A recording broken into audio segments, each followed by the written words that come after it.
Introduce Cavalcade.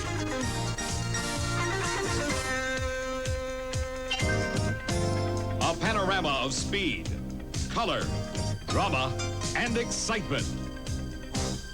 The American Sports Cavalcade.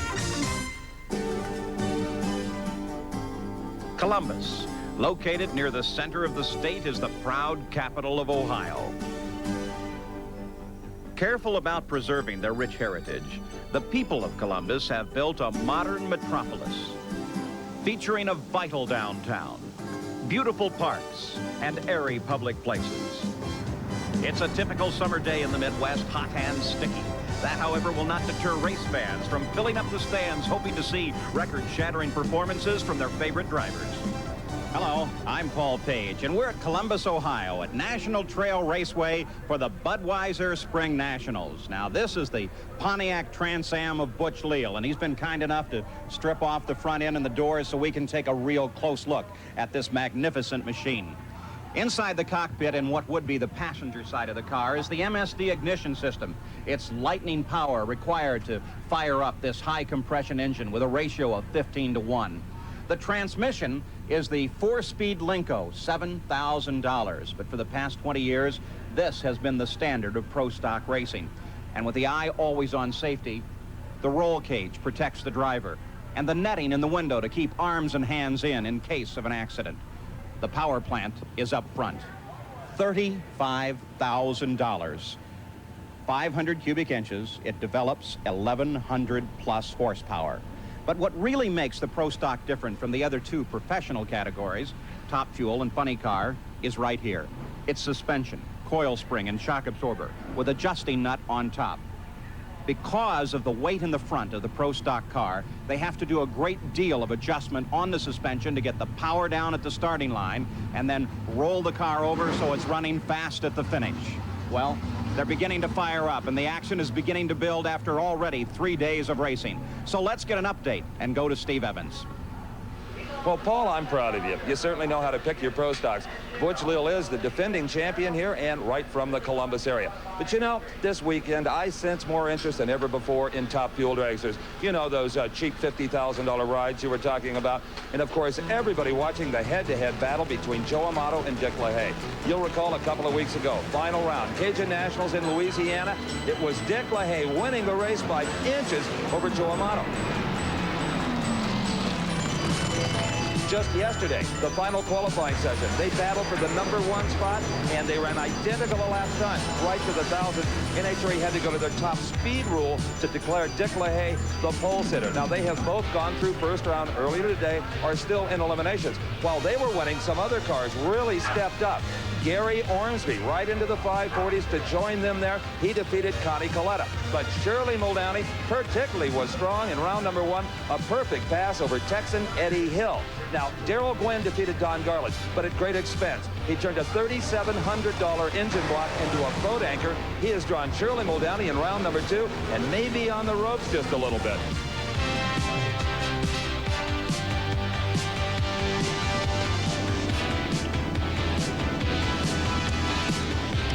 In Funny Car, well, all the superstars are here and being paced, as you might expect, by Kenny Bernstein. He was a #1 qualifier and headed for round 2.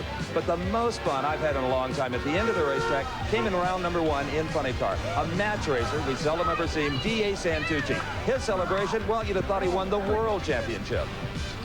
Well, you wouldn't know it was only round 1 down here. For a guy like D.A. Santucci who only runs a couple of races a year, when you beat a U.S. Nationals champion in round 1, big one. Well, I had a gamble, and that's what I did, you know, and we've been running in the 90s all weekend, and this is just fantastic. I didn't expect to be this far anyway, Steve. You know, 90s wouldn't mean a darn thing to a Kenny Bernstein, but to a guy like you that runs so conservatively, that's a great number. Yeah, for here it is today, especially with the humidity the way it is, you know. We're going to try to do it again. We'll be down here. Thank you, Steve. Already, records have fallen here in Columbus today. A record crowd, over 41,000 people, despite temperatures heading for the 90s and incredible humidity. We're now in the second round of Top Fuel as Joe Amato is ready to face Michael Brotherton. And Paul, among the drag racing category, certainly top fuel, the quickest and the fastest. Often referred to as the kings of the sport, covering the standing quarter mile, 1,320 feet in under 6 seconds, and nearing 280 miles per hour. Joe Amato, Old Forge, Pennsylvania. Already this year has not one victory, the NHRA Gator Nationals. His opponent is a new face on the NHRA Championship circuit, Michael Brotherton from Tulsa, Oklahoma. Brotherton got by Phil Mullins in the first round. Mullins red-lighted or foul-started left before the Christmas tree turned green and was disqualified. But Brotherton even on that run ran in the 560s. So he will be a formidable opponent for Joe Amato, who is the current points leader towards a world championship. Both cars moving up the stage now. That's Amato in the far lane. And here is Brotherton sitting in the near lane. Amato, the last to complete the staging process, and leaving too soon as Michael Brotherton. He blazes at tires, but that doesn't matter. He red-lighted, left that starting line before the green light came on. Joe Amato will go into the semifinals with a 5:52 elapsed time. And the red light that got Brotherton into this round is his demise as he faced Joe Amato. Joe Amato with a 5:52.259. So as action continues here in Columbus in the second round of Top Fuel. That's Dick LaHaye, ready to face Frank Bradley. Now remember, LaHaye was the winner at the Cajun Nationals. Just married his new bride, Claudia, here at the track. Frank Bradley performs his burnout. In the meantime, down in the shutdown area, Steve Evans is with Joe Amato. I would imagine that Joe Amato saw the red light on the part of Brotherton and still legged it all the way through, but Joe, it fell off a bit to a 5:52. Well, Steve, we made some changes on the car. We felt that run we could fool around a little bit and try and get a tune-up for the next round, because every round here the cars get tougher and tougher. So we changed some parts on the car and tried to get it, to respond. But when he jumped, I saw the red light, but I still ran it through. Lane choice could be important too. So you're confident you can go back into the 540s where you belong today? Yeah, I think so. That the lane, maybe the air got hotter since before. We're the first car now. Maybe somebody else will run 550s too. The 552 could be low ET of that round, because the air definitely got worse. But we were still fooling around a little bit. Good observations from Joe Amato. Headed for the semis. In the meantime, up at the starting line, this record crowd ready as we continue second round action in Top Fuel. Dick LaHaye pulling his machine back and in position. LaHaye chasing Joe Amato in the season-long points fight. He was the top qualifier with a 540. Frank Bradley, Paul, from Napa, California, took last year off to regroup, and apparently he found some things, because this car is more competitive today than it's been in about 3 years. You see Bradley inching forward. They use a handbrake to pull into those staging beams. They'll get all four of those yellow lights lit on top of the Christmas tree. Then starter Buster Couch will activate the pro start. First the yellow, then the green. And Dick LaHaye is off the starting line first by a big margin. Frank Bradley unable to catch up. LaHaye's crew loving it. And Dick LaHaye runs quicker than any man or woman ever has on this asphalt. 5.38 seconds, 262 miles per hour.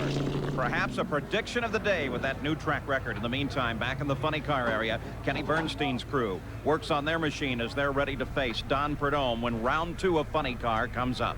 Dick LaHaye, what does that internal speedometer tell you that you ran on that pass? About a 35. How about a 38, brand new track record? Well, thank you very much, Steve. We thought that we could run a 38 or 37, but it felt pretty good through the middle of the racetrack, and we're just tickled to death. You don't seem to be as concerned with the surface of the racetrack and traction as some. Well, the first 3 qualifying runs we made, it smoked the tires out in the middle. And finally, we made up our mind this morning what to change, and we changed the clutch, and it makes it run quicker. The speed secrets will do it every time. Dick LaHaye goes into the semifinals, low elapsed time, track record. So Joe Amato and Dick LaHaye move ahead, and there's more Top Fuel action coming up. Into the 90s at the Budweiser Springnationals at National Trail Raceway. Only one problem, it's just a little bit short. Today I'm at the tidy farm home of Herb White in Union Township, Ohio, where Herb is setting a new standard in yard decoration. Now, he's not into those cute little ceramic deers or the concrete bunnies or the funny-looking little jockey statues. Herb has got a 3-row high guardrail slashing right across his front yard. Now, it's only available in one decorator color, galvanized, but it does keep those pesky hot rodders across the street whose parachutes don't work from T-boning his house. Now, so far, Herb hasn't had any visitors because NHRA's new improved safety pit has swallowed up all who have tried, including the funny car of Steve Hodkinson.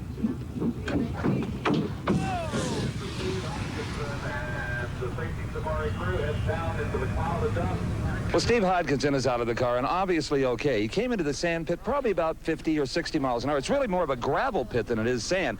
And you can see here the digging the gravel away from the front spoiler. And this car appears to really need nothing but a good wash job. Actually, NHRA installs this railing the day before the race and removes it the day after and even resods the lawn.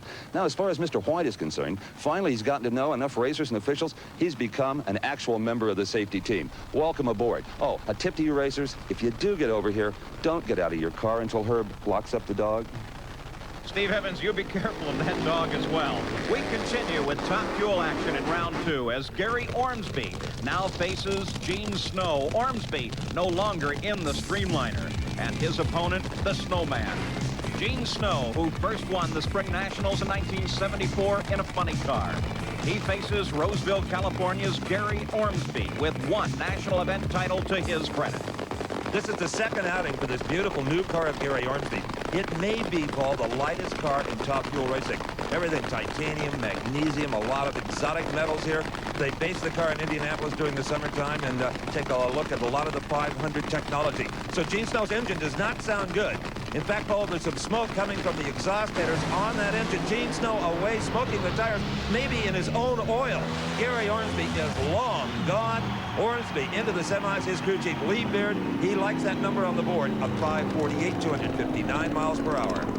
So Gary Ormsby moves ahead as Gene Snow lights the tires. We look back at a faltering engine on the line. Snow picks the front end up just a bit, and immediately the tire smoke lights up.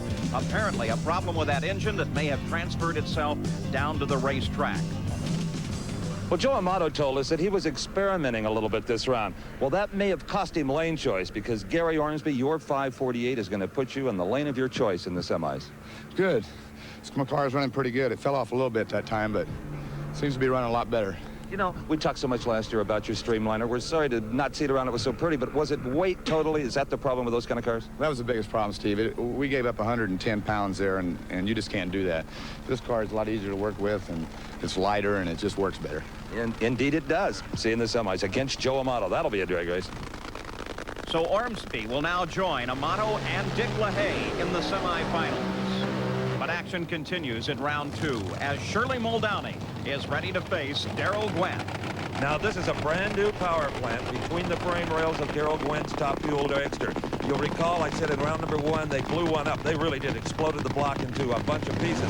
So no one really has any idea how this engine is going to perform. They try to build them all identically, but that somehow just doesn't work out, does it, Paul? They always have their own personality. Darrell Gwynn, the quickest driver in all of drag racing, holds the national record of 5:20 from Miami, Florida.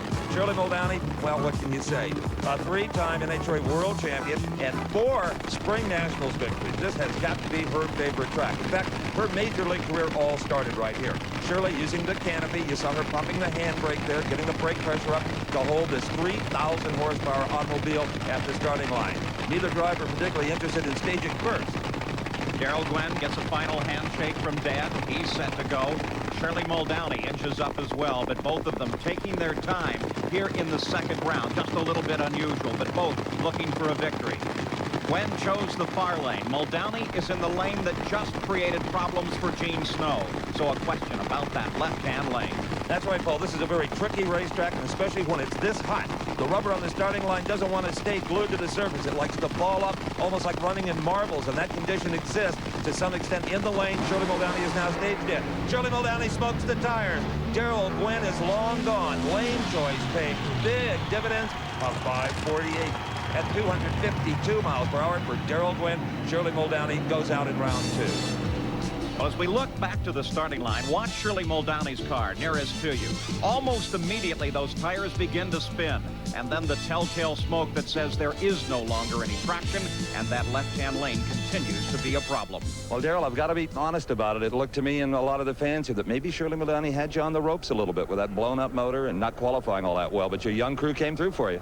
Well, that's true, Steve, and there's a little story in itself here this weekend. We're trying a new motor combination, and we realize it's the Budweiser Spring Nationals. We want to try and do the best we possibly can, but we're trying to take a couple steps forward, and a lot of times when you take a couple steps forward, you got to go back sometimes. So we're actually back words right now, and we're trying to make some steps forward. But we got our work cut out for us for next round for LaHaye. Well, you just took a half a step forward with a 5:48.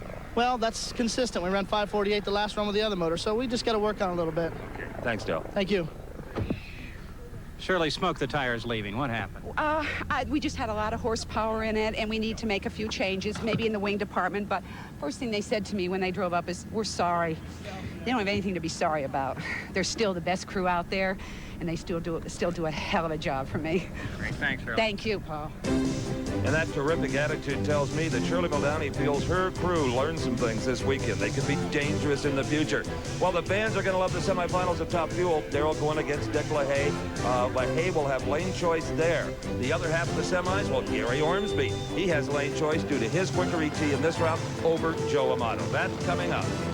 Well, with Top Fuel complete, it's time for the thunder of the funny cars as they begin round 2 with Mark Oswald ready to face D.A. Santucci. Mark Oswald, that beautiful red Thunderbird car at the far lane, is the defending champion here at this racetrack. Mark originally from Ohio, so a lot of his hometown friends are here. And this is D.A. Santucci. You saw him after that first round victory, how happy this guy was. From Glenwillard, Pennsylvania, Santucci is using kind of a pickup crew, just volunteers, nobody on the payroll. Well, not so on the Mark Oswald machine. Leonard Hughes, Paul Candies, they have a big budget operation here, and it paid off with the World Championship a couple of years ago. Now, Santucci did not have lane choice. That's why you see him closest to our camera. And this near side lane, of course, has been problems twice already in Top Fuel. What will happen in funny car? Oswald wisely has chosen that far lane. He believes it has better traction, but Oswald lights the tires early on, and Santucci pours on the power. And Santucci takes the win, moving further ahead in funny car than he's ever been before with a 580, 253, and one very quick light. The question, though, is the other lane now, the far lane. Oswald chose that. It appeared to be a wise choice, but there you see the telltale smoke that says there is no traction over in the far lane now. Well, you think this man was excited. First round, wait till I tell him that he ran a 580. Oh, Steve, this is fantastic. I'd kiss you, Steve. Let me give some I'll thanks pass to my on guy. that. I got a Yellow Pages crew here, and they're just spastic about this, and I am too. I think we thought we hurt the motor, but here a hose come off. So we got a super lot of cleaning to do. This has to be the most exciting day for you since about 1969 back at Indy. Yes, that, and just a lot of help from a lot of people. And may I say, a phone call to Dale last night. That's really helped. Thanks, Steve. Okay. It's his backside. I assume what he's saying there is that he picked up some wisdom on the telephone from Kenny Bernstein's crew chief, Dale Armstrong, to show you the camaraderie of these funny car racers. In the meantime, back in Joe Amato's pit, the crew working on his Top Fueler as he prepares to face Gary Ormsby in the semifinal round of Top Fuel. We'll be back with more right after this. But slow. I'm Steve Evans along with Paul Page. We're at National Trail Raceway for the Budweiser Springnationals drag races. And here is the crew for Darrell Gwynn, getting his Top Fuel dragster ready to meet Dick LaHaye in the semifinals. But first, there's more in second round funny car action. Up at the starting line, Tom Hoover versus Jim Head. This man here in the far lane, Jim Head, definitely a hometown favorite as he will face Tom Hoover, who begins to back up now in the near lane. Second round action of funny car. Tom Hoover won the '79 Winter Nationals. It's been a long time since he's seen the victory lane. He faces Jim Head, and earlier Steve Evans looked at his new innovations. Timing is everything in drag racing. There's elapsed time, there's reaction time, and in the case of engineer Jim Head's funny car, there's timers. Let me show you inside Jim's computer box. There they are, 10 relatively simple, inexpensive industrial timers. A little knob on each, they can time from 0 to 10 seconds. Now, one of those is connected to the lockup clutch so that it locks up a second and a half after the car leaves the starting line. Another is hooked to the transmission so that it shifts 4.5 seconds into the run. And others accomplish various aspects of the fuel system, things Jim no longer has to do from the cockpit so that he can concentrate on driving.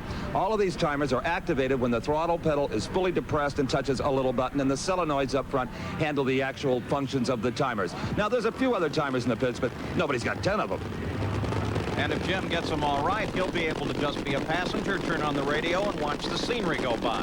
For the moment, it's a matter of driving. That's Head in the far lane, Hoover in the near lane. Be interesting to see who, if anybody, loses traction. It is Hoover in the near lane.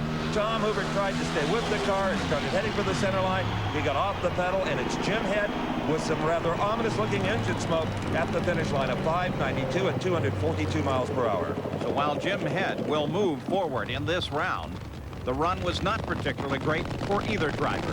Ed McCulloch is now rolling out in his burnout as he is ready to face Billy Meyer.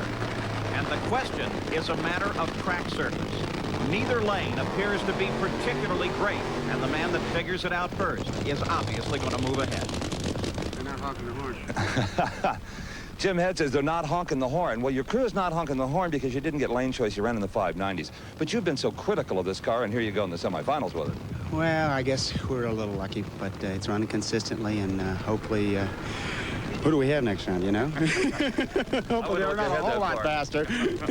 Yeah, I never watch a round ahead, but I think we've at least got the consistency back. We haven't got the ET, but we'll work on it. And from what we've seen, lane choice doesn't, at this time, appear to be a big deal. No, it's definitely a two-lane racetrack. Okay. Thanks. So Jim Head back to reset the timers and get ready to face D.A. Santucci in the semifinal round. But the battle at hand is McCulloch and Meyer. Ed McCulloch races out of the Larry Minor stable in San Jacinto, California, has 8 NHRA national event wins to his credit. Did very well last season. Now he's up against Billy Meyer from Waco, Texas. Billy Meyer had to replace an engine between the first and the second round. So he's in a similar situation as Darrell Gwynn was in Top Fuel. He only hopes his will perform as well. McCulloch on the far side, Meyer in the near lane. Both move up in stage. Both prepared for the quarter-mile challenge. This is the second round. Funny car elimination in the Budweiser Springnationals. A hole shot by Billy Meyer. Billy Meyer is off the mark first. McCulloch pulls even in the mid-range at the far end. Oh, boy. The electronic finish line judge calls it Billy Meyer. 586, 250 miles per hour. The race of the day in funny car. One incredibly fast race. Now, McCulloch actually ran quicker with a 581, but let's watch it one more time. Billy Meyer pulls out ahead and is leading McCulloch right off of the line. Then as Meyer pulls on the power, he is able to keep ahead of McCulloch all the way. The real advantage, though, the hole shot that he pulled as McCulloch closed the distance at the finish line, actually ran the quarter mile faster, but in eliminations, it's who gets there first. Well, that victory belongs to the driver, Billy Meyer. You ran a little bit slower, but you're going to the semis anyway. I needed one after the Cajun Nationals. I was 800s late, if you remember. Well, he was exactly 800s off the pace you just set on the starting line, and the car ran dry and looks like he got something to work with. Yeah, we threw the rods out on that first one, so that was a brand new motor, so it's nice at least to get a full run in to see where to start. Thank you. So Billy Meyer now will wait to see who he'll face in the semifinal round. D.A. Santucci will face Jim Head. And this is the final pairing of the second round of Funny Car, as Don Prudhomme will face the reigning world champion, Kenny Bernstein. And Paul, Kenny Bernstein is the only funny car who has really figured out this racetrack. He ran a 5.69 in round number 1 to oust Johnny West. Bernstein, now racing out of Newport Beach, California, has won back-to-back NHRA World Championships. And that's something this man did 4 times some years back. Don the Snake Prudhomme, this is his first season back after a year's hiatus, the Pontiac car here in the near lane. And he is the only one to have beaten Bernstein this year. But Paul, look at the right bank on Kenny Bernstein's Buick-bodied automobile. That is big trouble. That's what the racers call death smoke. But Neil Armstrong and his crew, watching that machine, they know something is terribly wrong in Bernstein's car. Bernstein, the only one who really seemed to have a handle on the lanes here at National Trail Raceway. And this is so rare to see Kenny Bernstein have any kind of mechanical problem, starting line or finish line. Dale Armstrong with the headset on there, checking over that right bank. And I believe the roof hatch is open now. I really doubt that Armstrong is going to let his good friend and employer, Kenny Bernstein, go down the race. They shut it off. Kenny Bernstein sits idly while Don Prudhomme moves into the semifinals. Prudhomme now becomes the only man to beat Bernstein this year, and he has done it twice.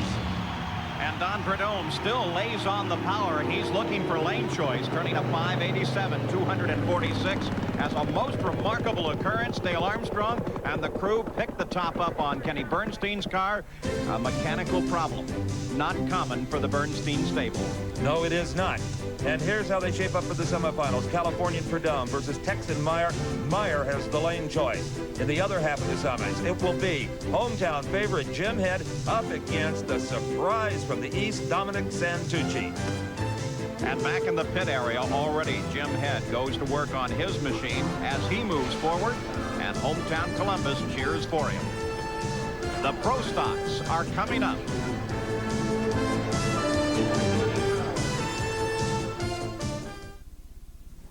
Very hot day in Columbus at the Budweiser Spring Nationals.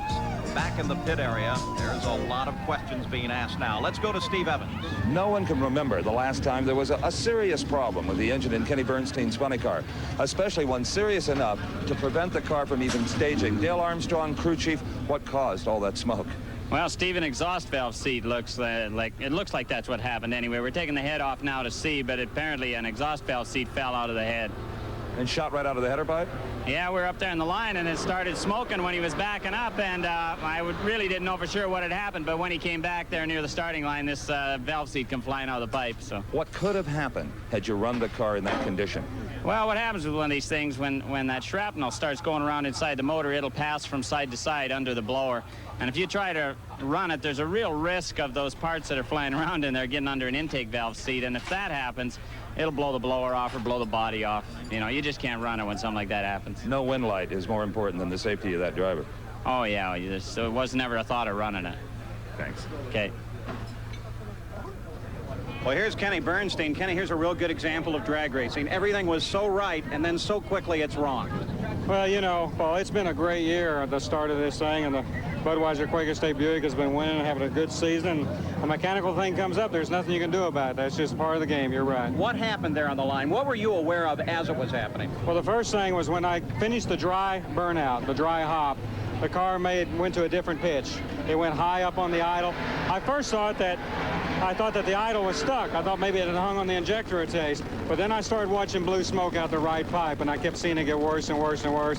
As I backed up, I knew we had some mechanical problems going on. When I stopped, I whapped the throttle just to make sure that I didn't have a stuck throttle, which I knew I didn't by then. And of course, Dale and Jeff observed, and Dale made the decision to shut it off. It had a bad exhaust valve in it, and that's it. Well, we sure hate to see you pull out like that, but we look forward to you in the future. Well, I appreciate it. There's 1,000,001 ways to lose in any motorsport, and drag racing's no exception. Well, you've seen quite a few of them. Let's hope not too many more. I hope not. Thank you, Paul. Well, Kenny Bernstein still leaves Columbus with a sizable points advantage towards what could be a third NHRA World Championship. Well, now it's time for what the fans call the factory hot rod. Pro stock, and this is round 2 action. These are 2,350-pound automobiles, gasoline in the tank, 4-barrel carburetors. In the far lane, the maroon and silver Oldsmobile Forenza heating up the tires. That is Gary Brown, a husky young driver out of Beaufort, Georgia, and he ousted Darrell Alderman in round number 1. He will be up against here in round number 2, a fine driver from Ventura, California in a Chevrolet Camaro. That is Jerry Ekman. Now, the pro stockers, when they stage, the RPMs come up over 8,000. They sidestep the clutch, and they're away. There's a fire under Gary Brown's car. A flash of sparks under Brown's machine as Ekman comes across the line.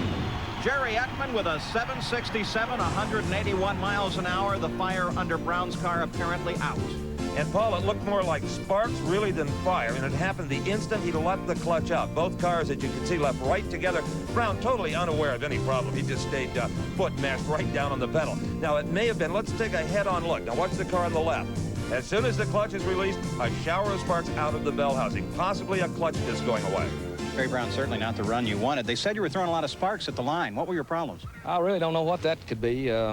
You know, that's first report I've had of that all weekend. We never have that problem in the past, so I don't really know what that could be. That so often happens. The driver is the last to know. Well, there you're looking at the World Championship points leader and defending Spring Nationals Pro Stock champion. That is Butch Leal in his Trans Am. Originally from Northern California, Butch Leal now hails out of Blacklick, Ohio, and that's just a few miles from Columbus. He faces Lee Dean from Northeast Maryland in his Trans Am. Dean has never won a Nationals event. Now, these cars may not run 260, 270 miles per hour, but I believe, and a lot of people agree, they're among the toughest cars in all of drag racing to drive. Short wheelbase, the wheels are off the ground at the start, and it's a good start by both drivers. Butch Leal in the near lane, about a fender in front. He stretches that to a full car length, and the crowd loves it. The hometown boy, Butch Leal, 7.59 seconds. Lee Dean almost coming around with a spin at the end of the run there. That's what pro stock racing is all about, though. Tight, close competition. Now here's Bruce Allen and Kenny Delco. Kenny Delco had a brilliant drive in round number 1. He hole-shotted his way past the always tough Don Coons to get to this point. Delco wheeling a Camaro out of New York State. He will face Bruce Allen from Arlington, Texas, in another Chevrolet Camaro. Allen beat Warren Johnson to move into the second round. And of course, Bruce Allen hoping to put Chevrolet back in the winner's circle. They did not win a single pro stock event all last season. They leave identically together. The same reaction time for both drivers. This is a race of raw power, and that belongs to the Rear Morrison team, as Bruce Allen is their first 763 to a very game 768 on the part of Kenny Delco. Coming up next, 7-time world champion Bob Glidden versus Stan Mizell. Let's go to the far end now, as Steve is with Bruce Allen. Steve? Well, Bruce, that was a race of sheer horsepower. No advantage to either driver, and you just out-muscled him, a 763 to a 68. Yeah, we're starting to come around a little bit. We've been having a little bit of troubles, but just feel like if we could get down the track, we could make a good run. It's just one of those situations where you get up there and do the best you can and see what happens. And in that particular run, we were even almost all the way down the track, and I pulled her over in high gear, and the sheer power of the Rear Morrison car just drove away from him. Indeed it did. See you in the semi. Thank you.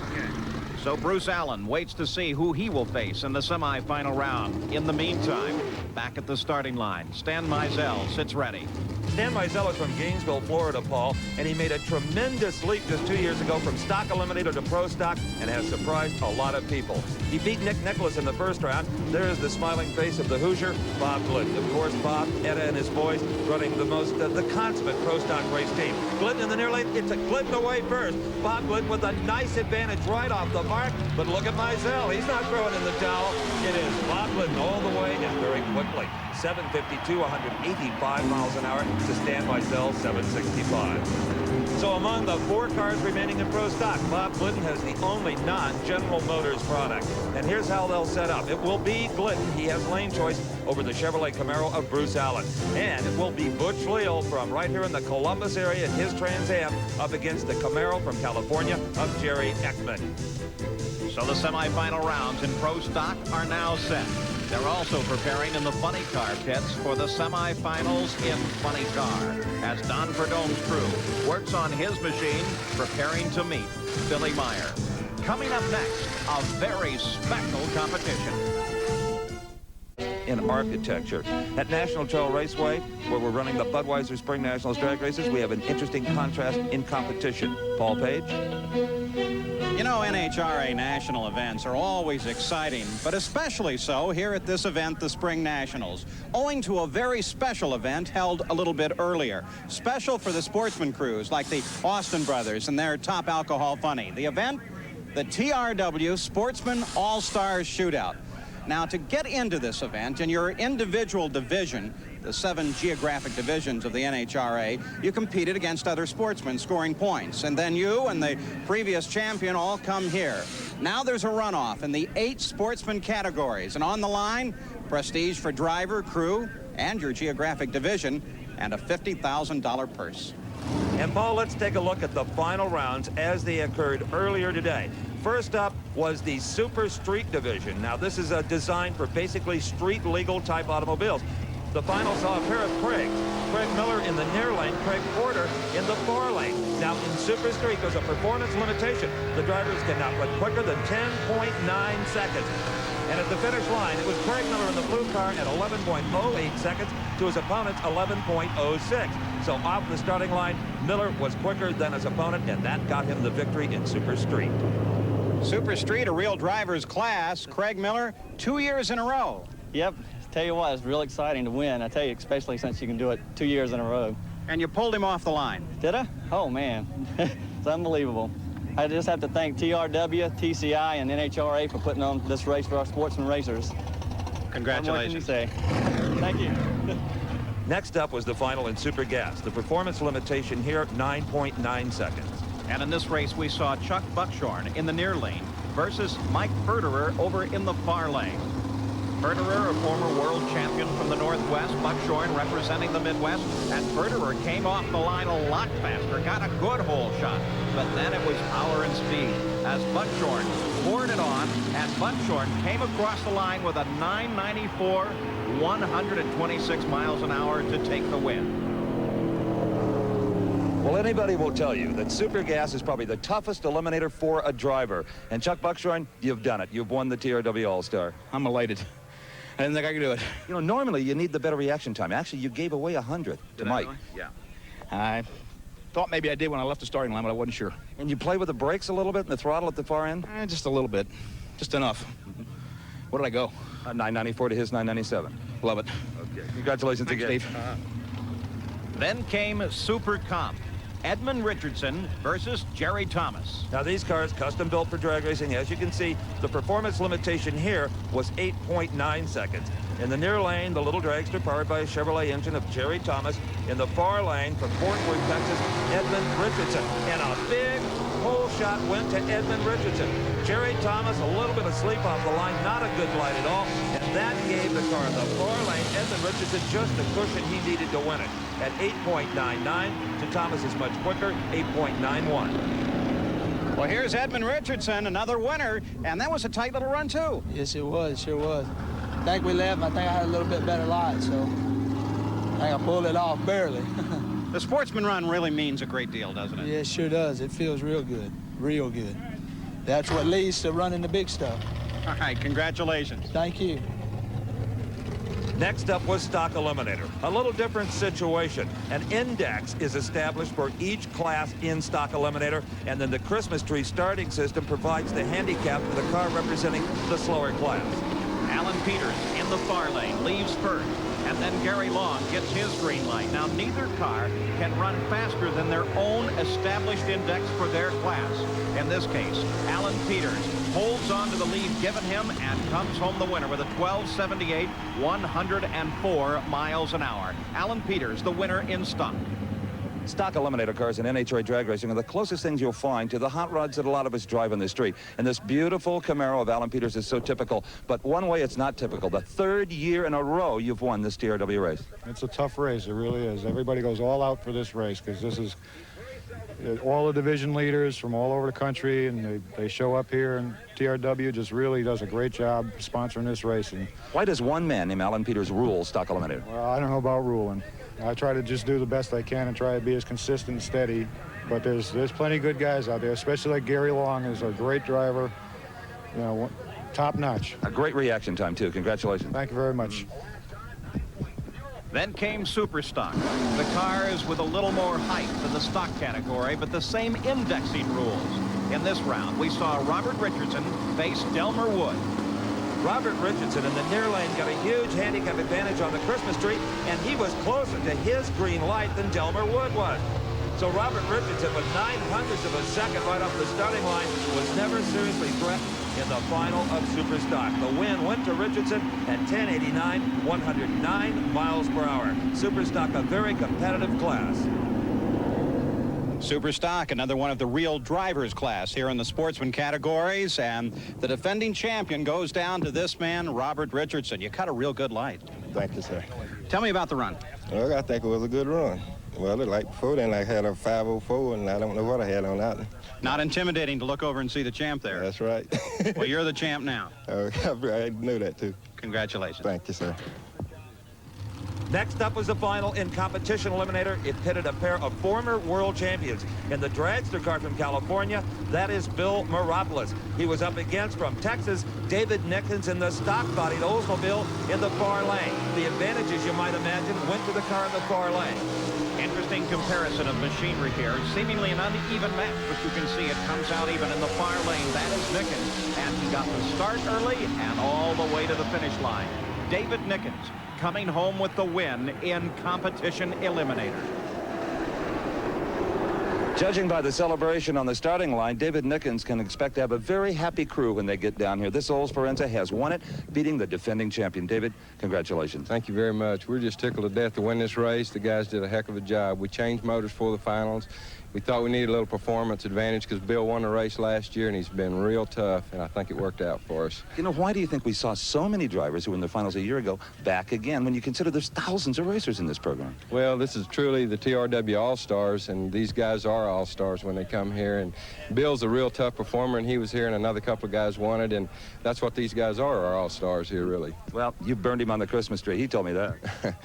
Well, we've been doing a good job all day long, and this was our race. We wasn't going to give it to nobody. Indeed not. Thank you. You sure can tell the sportsman run very important to these competitors. In alcohol funny car, it's head-to-head racing. In the far lane, Don Gay Jr. faces Pat Austin. Don Gay Jr., just 16 years of age, and what poise he showed in the final round. They left right together. Pat Austin, who has been the terror of the alcohol funny car class, got there by an eyelash. In the near lane, winning it was Pat Austin at 6:49, 213 miles per hour, alcohol funny car champion. The A Funny car and some of the biggest engines in drag racing, and here's your sportsman champion for the A Funnies, Pat Austin, with one super race. Thanks, it was great. To win this shootout, we went through the best cars in the country, and I'm just so happy. A 6:49, your run to a 6:51. What a race. I mean, been battling Don, you know, all year, and to go through Manzo and Anderson at the same race, I mean, this is half the race. We got another race tomorrow, and we're going to do the best we can. I'm real happy. Thank you very much. Well, you can see this is hard work. I don't think that young man breathed for about 2 minutes there through the burnout. Then it was time for the fastest sportsman cars of them all, the alcohol dragsters. It was Dennis Lucas in the near lane and Bill Walsh, many-time world champion, on the far side. Two very tough competitors facing one another. This was the final round of eliminations in alcohol dragster in the sportsman shootout. Lucas got the whole shot on the near lane, but then Walsh pouring on the power with a 6:56, 204 miles an hour, came home the winner. Bill Walsh wins in alcohol dragster. Well, I don't have to tell anyone how happy the sponsor of this event will be with this particular winner and top alcohol dragster, Bill Walsh, the three-time world champion. You were off your game a little bit in qualifying. Yes, we think we found the problem. We're still not up to par yet, but we're trying. You know, we keep on sneaking up on it. I don't know what I ran that time. I can tell you, a 6:56, put away the #1 qualifier. What did he run? No, he ran 6:70s. Did he? Mm-hmm. Well, we're lucky. But I'm glad for TRW and Joe Amato and the rest of the crew. They really did a super job for me. And all the sportsmen did a super job today. Some exciting close racing. Oh, definitely. It's all close racing. And this is real competition here. Well, there's a check waiting for you for $4,000. Congratulations. Great. Thank you. Well, great entertainment for the fans and great racing for the competitors in the third annual TRW Sportsman All-Stars. As we take a look at the winners, it was also very important for regional titles. Indeed, Paul, and the winning team, NHRA Division #4, the Southwestern United States, Texas, Oklahoma, Louisiana, and around that area. Congratulations to that team and all of the individual champions in the third annual TRW All-Stars. Well, speaking of All-Stars, here's Darrell Gwynn, the quickest driver in the history of drag racing, awaiting his semifinal bout against Dick LaHaye. Stay with us. With 41,000 other drag racing fans for the Budweiser Springnationals. We're ready for the semi-final round in Top Fuel. And Darrell Gwynn rolls out to face Dick LaHaye. Now remember, Gwen got here as a result of facing Shirley Muldowney. And so Gwen is ready to roll as he begins the process toward this run. The first burnout as Gwen prepares that machine. His competitor is Dick LaHaye. LaHaye, the fastest qualifier in this Top Fuel field with a 5.40. There have been 4 winners in NHRA drag racing this season, and 2 of them are on the line right now. Earlier, Steve Evans took a look at this magnificent machine. A top fuel dragster is a lot more than just an engine and four wheels. The chassis can be an important part of its performance. Dick and Kim LaHaye and their crew have been nice enough to strip the magnesium body off of their car so that we can take a close-up look. Now, this is the lightest car in top fuel at 1,820 pounds with Dick on board. It was built by Dave Uehara in Northern California. Now, up front, you'll find a lot of the dragsters use just a straight axle welded right to the chassis. Well, Dick likes to use an A-arm style suspension. He feels he's got better control of the car when it's out of shape. Now, all of the tubing in the car is what they call chrome moly, and there's 4 different thicknesses involved. Were you to stretch this tubing end to end, it would be the length of a football field. And here's something that's kind of interesting. The shaft that goes down to the rack and pinion steering runs directly through the center of the 14-gallon fuel tank. Now, they were having problems with their earlier car braking under acceleration right here where this crosspiece is. Well, now the crosspiece is not welded. It is slip jointed so that the tubes can flex and twist within these particular joints. Now, you will not find any diagonal pieces in the chassis whatsoever until you get back to the cockpit area, and that's required by NHRA for safety. Now, if you watch this car closely, when it leaves the starting line, you'll see that it bows just about here at Dick's feet, actually raises up as much as 5 inches. That allows for weight transfer, for better traction, and also allows the front wheels to stay closer to the pavement so that Dick can steer the car. Now, every nut and bolt on this machine is either magnesium or titanium, and you would think that a throbbing 3,000 horsepower engine would be bolted securely into the car, right? Wrong. It actually just rests on the frame rails. It's held in place only by clamps like you might find on a radiator hose, except for back here. You'll find a couple of very sturdy braces, and this keeps the engine from sliding forward when the parachute is deployed or sliding back when Dick leaves the starting line. They appear so simple, but obviously so very complex. The top fuel dragster.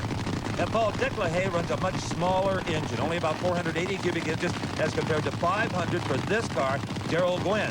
Now here on this track, as we've seen, power may not be the answer. In fact, if you were down on power and had the clutch set just right and unleashed the power correctly, you might have a better chance. So let's watch. They're off the line right together, and Darrell Gwynn, as so many have in this near lane, smokes the tires. Dick LaHaye astounds even his own crew. Another new track record, 5.37 seconds, 260 miles per hour. Incredible in this heat and humidity. So Dick LaHaye moves ahead with his 5:37, and that will bring up the second matchup in the semifinals. Joe Amato will face Gary Ormsby. So Gary Ormsby is ready. And back at the line, here's the 1984 world champion, Joe Amato. And while they back up, let's go to the far end and Steve. Well, the Glidden boys aren't the only family that can high-five on the starting line. Your son and your daughter just did that when they saw a new record on the scoreboard. Again? Again. What'd they run? 37. Oh, my God. Thank the Lord. I'll tell you what. What a summer. I mean, what a whole year. So Dick LaHaye is into the final round, and now we wait to see whether or not Joe Amato or Gary Ormsby will move to the finals. Amato sits ready. Ormsby in the far lane. Amato has been in every final round this year. Even though there's been no repeat champions, he leads the points for that very reason. So Dick LaHaye, nothing personal, hopes that Gary Ormsby puts away Joe Amato right now. That would help him, and that may happen. Joe Amato in this unpredictable near lane, and now there's a fire to boot. So apparently the motor overwound and all of that freewheeling, and Joe Amato is on the trailer. Gary Ormsby, 562 and 52 miles per hour, will go to the final round. Amato read the tree just a little bit better, but then the tires went up in smoke, followed by a billow of flame. Now we look at it one more time. Watch at the back of Amato's car. What's happened there is oil has misted into the air, and when that occurs, it becomes very volatile, apparently leaking out through the valve cover. It lights up, but it's not an explosion. He gives a hug to his wife, Jerry, and Joe Amato walks away. The first time that he's not moved to the finals. No, Gary, I'm not bragging, but I told our fans at home earlier they better look out for Gary Ormsby. Dick LaHaye and Joe Amato, a nice one into the final round. Oh, I love it. It's been a long time, Steve. We're really pleased. I think it smoked tires a little bit there, but we got here first. That's what counts. Well, it smoked the tires enough to slow you down to about a 560. Yeah, I knew it was loose for quite a while there. And Joe was having a regular bonfire alongside you. Yeah, I knew he dropped off. I didn't see him after it. I was having a little trouble myself with the tires, but I never saw him after that. I figured something happened. Do you dare change anything to this car? Maybe hope the track gets a little better, it cools off? Well, we actually changed it a little bit thin, and I think that's why it blew the tires off. Go back to what you had? Yeah, I think so. Okay. Should be a great final. And it's obvious that they're still having trouble determining which lane will be right and how to set up for it. The final round in Top Fuel, Gary Ormsby will face Dick LaHaye, and LaHaye will have lane choice. But coming up, the funny cars back in Billy Meyer's pit. They're working on that machine as he is prepared to meet the snake, Don Prudhomme. It's the funny car semifinal coming up next. Scene in downtown Columbus, Ohio is the old Ohio State Arsenal. But even in its finest day, I doubt that that brick building housed more firepower than we're seeing today at National Trail Raceway. Now here, getting ready for the final in Top Fuel, Gary Ormsby's crew. The wing is coming off the car, apparently so that they can get to the rear end, Paul Page. That could be a story. We'll check on that a little bit later. Right now, it's time for the semifinals of Funny Car. And in some ways, an unlikely pair. We've already told you the story of D.A. Santucci, match racer turned big-time pro here today. And in the near lane, Jim Head from the local area, who admitted himself that he has been struggling all along and has had a lot of luck riding with him. Really a Cinderella story on the line here now. Local driver Jim Head, D.A. Santucci, who has never been this far in funny car eliminations. Santucci brings the machine up to the line ever so carefully. He knows a great reputation lies at stake here. In the near lane, Jim Head, earlier Steve Evans pointed out all those timers on board to give him what he hopes will be an extra advantage. Jim Head inside the car, rattling around in that steel cocoon of a roll cage, fiberglass body atop a tube chassis. They leave right together. D.A. Santucci and Jim Head. What a drag race. That's Head in the near lane, Santucci's far lane, and the wind light, it is for Jim Head. 584, 246 miles per hour. And Paul Page, that was definitely worth another look. But Steve, some concern back at the starting line, a red light burns. And the question is, was there truly a red light? Now, it appeared to me that there was a flash of green in Santucci's lane before the red. Going to the finish line, it was still Santucci, but then Head came on strong and got him with inches to spare. Head with a 584 as the win. You didn't lose it all today. You proved to everyone you're a winner. It was successful. It was a wonderful outing, and this is just great. Especially here to talk to you.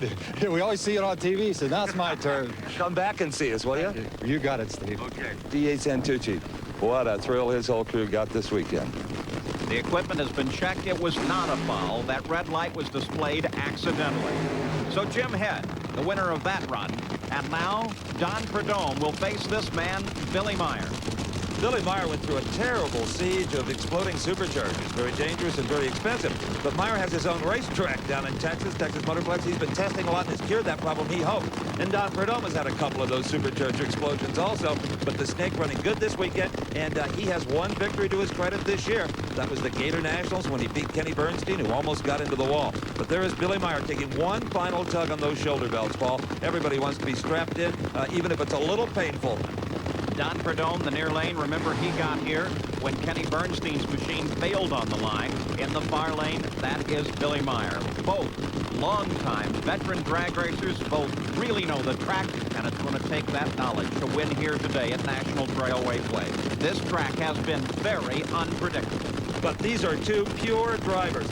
Billy Meyer may be the very best in funny car racing at pedaling the car. In other words, just feeling those rear tires, getting off the throttle, applying only as much power as the track will take. Let's see. They're off together. Don Prudhomme is snake bit in the near lane, but Prudhomme smokes the tires like days of old. Billy Meyer, however, takes the win at 581, 249 miles per hour, and will make his first final round appearance in a long, long time. The snake tried to get the power under him, actually tried it twice, couldn't get it done. Billy Meyer takes the win. He will have the lane choice in the final round over Jim Head. And coming up next, it's the Pro Stockers. As world champion Bob Glidden relaxes with his fans. More drag racing action coming up. The Budweiser Springnationals drag races. I'm Steve Evans along with Paul Page, and we're about to determine the finalist in Pro Stock Eliminator. We've already done that in Top Fuel and Funny Car. Now it's the Pro Stock's turn, and here is Butch Leal. Can he make it two in a row, Paul, in front of his hometown fans? It would be a tremendous victory if he can get that done. Butch Leal in the near lane. He faces Jerry Eckman. Ekman and his car owner Bill Orndorff from Ventura, California, have gone into a very serious engine development program, and it has already paid dividends. They're running about 12 hundredths of a second quicker than they did last season. And Pro Stock guys, they pay $50,000 for 12 hundredths. That's the difference between winning and losing. Now let's see, Paul, what happens on the starting line. Jerry Ekman is just about as good as Butch Leal as far as striking off that line. Two drivers very closely paired. Both of them roll up now. Leal in the near lane, Ekman over in the far lane. There you watch as Ekman inches up into the staging lights now. He's prepared to go. Butch Leal, he's ready as well. This is the semifinal round of Pro Stock. And it's an all General Motors affair. Trans Am in the near lane. Far lane, it's a Chevrolet Camaro for Ekman. They lead right together.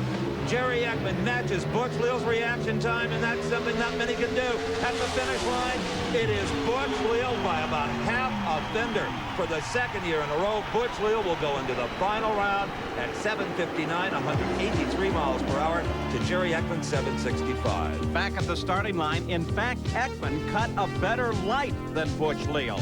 In fact, Ekman at 8 thousandths of a second faster. But then Leal, coming to the finish line, poured on the high speed, had the car better balanced, and came home the winner with a 7:59, 183. For the second year in a row. Sounds good, doesn't it? Yeah, it does. Butch Leal goes into the final round. And Butch, I noticed you don't even have a tachometer in this car.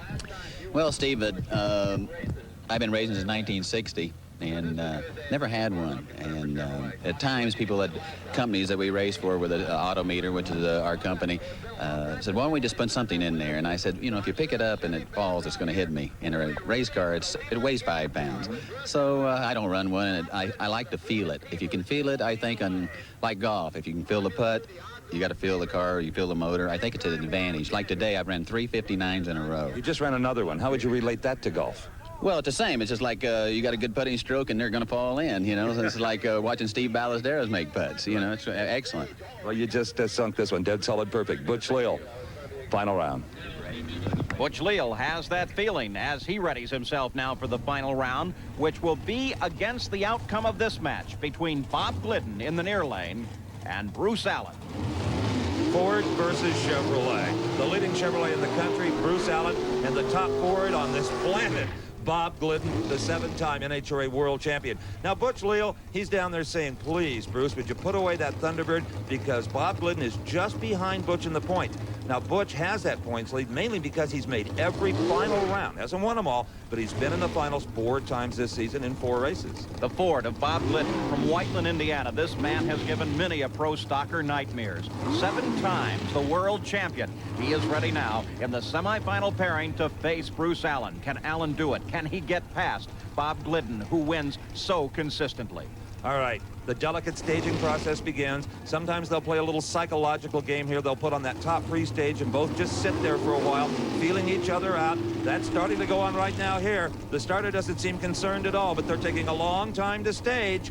And let's see who is going to break first and move up into that final beam on the starting line. It is Bob Glidden finally moving in. Bruce Allen won the war of nerves right there, and he's still letting Glidden sit a bit. The tree, and it is Glidden away first. Glidden did not succumb to that starting line battle at all. Bob Glidden, he defeats Bruce Allen with daylight. And the Glidden sons enjoying this one. We will have an incredible final round. Bob Glidden and Butch Leal. They have been bashing on each other all year long. Tough to play the psych game with a long-time veteran like Bob Glidden. So Bob Glidden will face Butch Leal in the final round of Pro Stock. And Glidden will have his choice of lanes as final round action is coming up next.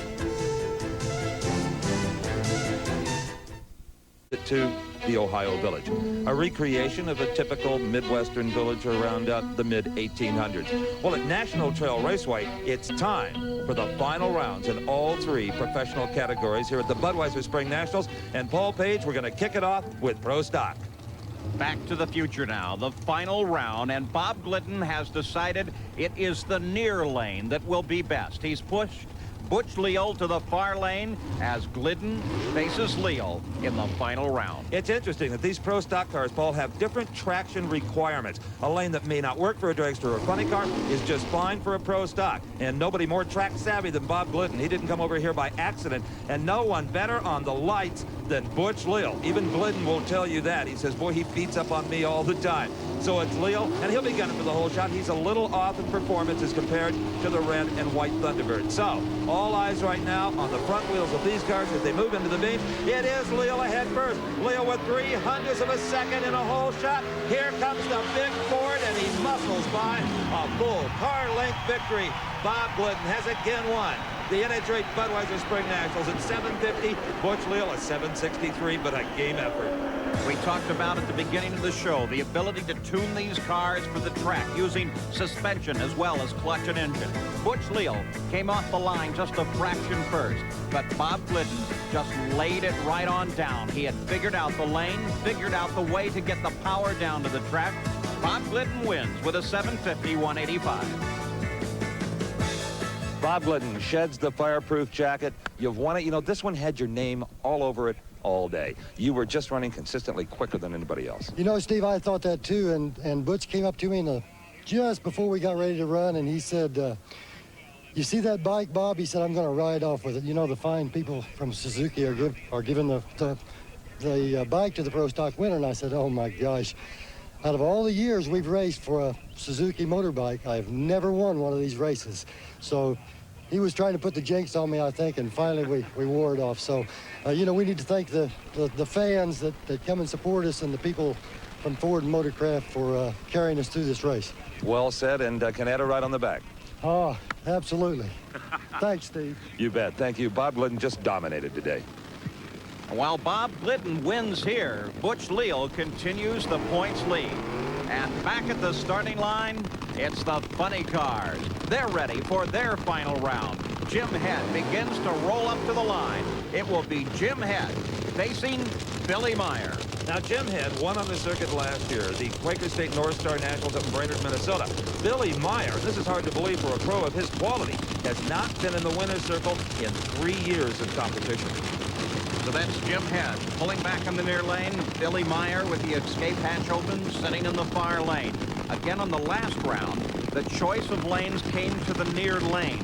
Bob Glidden thought that the near lane was faster. Billy Meyer then sits in a lane that Bob Glidden didn't think was right. Yeah, well, Bob Glidden's got about 1,100 horsepower. Billy Meyer's got, well, we estimate 3,000 horsepower. There's no dyno strong enough to measure it. So, as I said before, they just have different traction requirements. Now, Meyer is one of the very best at getting a car down a slippery racetrack. Jim Head, as we showed you earlier, has so many decisions left up to timers. Billy Meyer would not use timers like that, Paul. He will lock up the clutch where he feels it's just right. He'll shift the car where he feels it's just right. It makes you wonder if those timers won't work to Jim Head's disadvantage here, where you really have to feel the track. Oh, yeah, a lot of people are saying that, but of course Jim Head is in the final round, and they're not. Well, this is the moment that will make the determination of the winner in funny car of the Spring Nationals. That's Jim Head as he inches forward ready. In the far lane, Billy Meyer, that bright yellow machine, as he begins to pull forward now. Billy Meyer, the 3 on the window indicating he was number 3 in world points last year. The year before that, he went right down a tussle for the world championship to the final race. But here he's looking for his first victory in 3 years. Jim Head, of course, his car based right here in Columbus, Ohio. His family, friends, all in this grandstand. A very partisan crowd for the car on the near lane. They're pre-staged. The top yellow lights are on. Head moves in first. Meyer inching in, not holding him up, just being very careful. Lets he use away first. It is Billy Meyer by an eyelash. Meyer is sideways. Meyer darts towards the center line. Does a brilliant job of driving. Billy Meyer's crew finally tastes victory after 36 months. Meyer at a 584, 251 miles per hour. What a pure driver that young man from Texas is. His crew has waited a long time, and they couldn't be happier. Now, as we look again, it's Billy Meyer that launches off the line first. Again, a red light, but that's a malfunction in the tree. It does not affect the race. At the halfway point, Billy Meyer begins to pull ahead of Jim Head, collecting the car under him as it tries to get away. And Billy Meyer comes home the winner. So a long, hot day has come to an end for Billy Meyer, but he's not thinking about that right now. Your 11th NHRA national title. Been a long time since the 10th, though. Yeah, I think I told my guys it'll be, even though we've been in the final round every year, it'll be 3 years, which is hard for us to believe next week. So I'm glad it didn't go to 3 years. I can keep it in the 2-year range. 584 elapsed time. It wanted to smoke the tires there for a second. it did the same thing it did last round, except this time it went to the center line. I thought maybe I got near it. And I saw him the whole time. He must have been real close. I don't know what happened at the other end, but to half track, I saw him right out of the corner of my eye. When you see them, they're dangerous. Yeah, you don't ever want to see anybody, and I'm just glad for my guys. It's been 2 years with them. Congratulations again for all of you. Billy Meyer, Spring Nationals champion. There's one race left, Top Fuel, and Dick LaHaye looks on as his crew buttons up his top fueler as he's ready to face Gary Ormsby. Coming up next. NHRA championship drag races. Temperature in the 90s, humidity to match, and not one car is leaving this parking lot as we are ready for the final round in Top Fuel Eliminator of the Budweiser Spring Nationals. Gary Ormsby, only the second outing for that new lightweight car, and he blazes the tires to get those huge rear slicks good and gummy, and also to put some heat in the racetrack. Here is Dick LaHaye, who has totally dominated this day, setting track records round after round. But before bringing their car to the staging lanes, the Ormsby crew made a change they hope will help them defeat Dick LaHaye. I was there. Quote Lee Beard, the crew chief on this Gary Ormsby car, we are going to give Dick LaHaye a race. They're not going to do it by taking power out of the car to not smoke the tires. It's going to slow up. They're not going to do it by making more power. It's just going to smoke the tires harder. What they are going to do is to replace the entire rear end assembly. The assembly that goes back in this car will have a higher gear and hopefully will not smoke the tires with the same available power. That's the plan here. That taller gear will use less torque and hopefully give them higher speed at the far end. That's right. It's like your passenger car on a slick street. If you take off in second gear, it probably won't spin the tires. In low gear, you'll slip and slide around. So that's what's happening here. Dick LaHaye has to have the most efficient running engine under these kinds of conditions. I said before, it's a smaller motor than most of the competition is using, but he never seems to burn it up. His daughter and his son, the only crew he has, and they're off together, but Ormsby's taller gear does not stop the tire smoking problem. The LaHaye crew celebrates their second straight NHRA victory. Dick LaHaye with a 5:35, 260 mile an hour.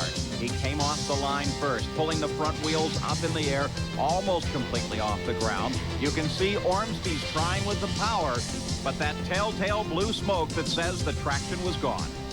What a perfect way to cap a honeymoon for Dick and Claudia LaHaye. Married 1 week ago, a new track record. Most importantly, the title is yours at 5:35. Thank you very much, Steve.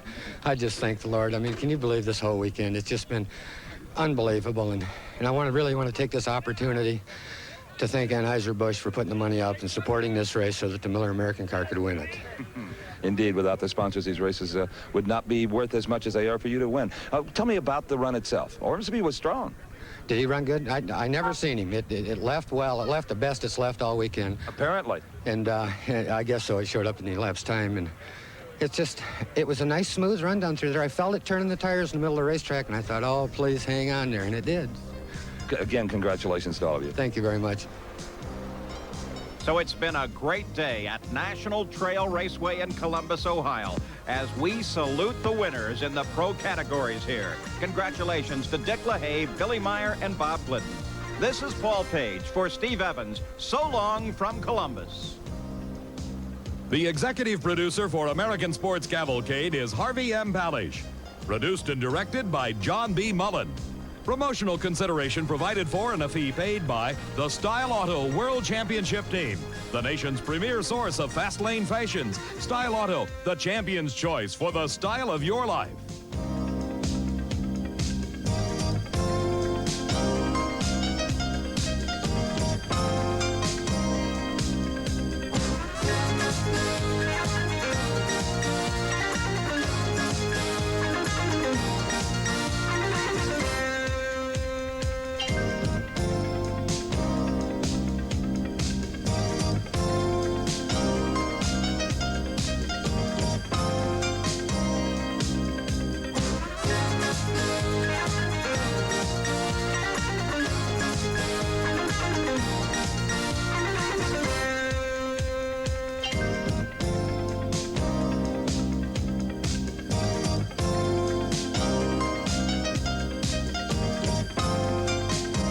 The American Sports Cavalcade is a presentation of Diamond P Sports. From the National Hot Rod Association.